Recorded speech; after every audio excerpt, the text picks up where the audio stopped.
안녕하세요. 워킹맘 행복지기 한국워킹맘 연구소 이수연 소장입니다. 징징대는 아이 때문에 너무 힘들어요 하시는 워킹맘들 굉장히 많으신데요.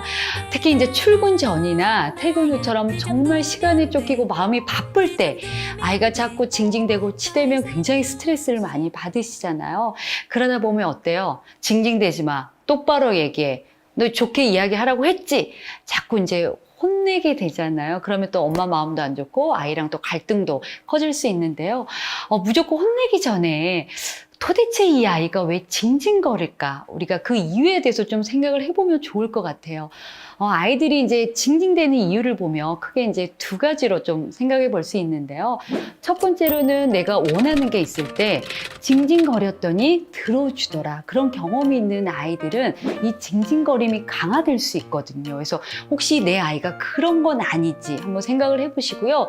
두 번째로는 엄마가 갑자기 바쁘거나 출퇴근이 늦어서 얼굴을 못 봤거나 그런 경험들이 있잖아요. 그럴 때 엄마로부터 정서적인 만족감이 조금 부족할 때 떨어질 때 아이들은 징징거릴 수 있거든요. 그래서 그런 건 아닌지 한번 좀 생각을 해보시면 좋겠습니다. 그래서 만약에 자꾸 일관된 육아 원칙이 없으면 아이가 징징거릴 때 시끄러워서 아니면 듣기 싫어서 짜증나서 이 요구를 들어주는 경험이 있거든요. 그래서 그러지 않도록 좀 일관된 육아 원칙을 잡아보시는 것도 굉장히 필요하고요. 또 이 아이가 혹시라도 나와의 시간, 나와의 정서적인 만족감이 부족해서 이렇게 징징거린 거 아닌가 그런 생각이 든다면요.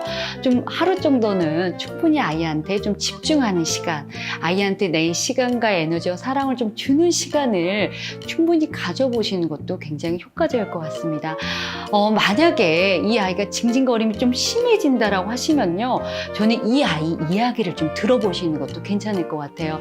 사실 아이가 막 울음 섞인 소리로 이야기하면 듣기 싫거든요. 그러다 보면 미리 차단하는 경우가 있어요. 시끄러, 조용히 알았어. 알았다고. 근데 아이의 이야기를 들어보잖아요. 아이가 원하는 욕구가 들어있어요. 어떤 아이는 맨날 엄마는 나랑 안 놀아주고 이런 아이가 있고 맨날 엄마는 나만 혼내. 맨날 나만 미워해.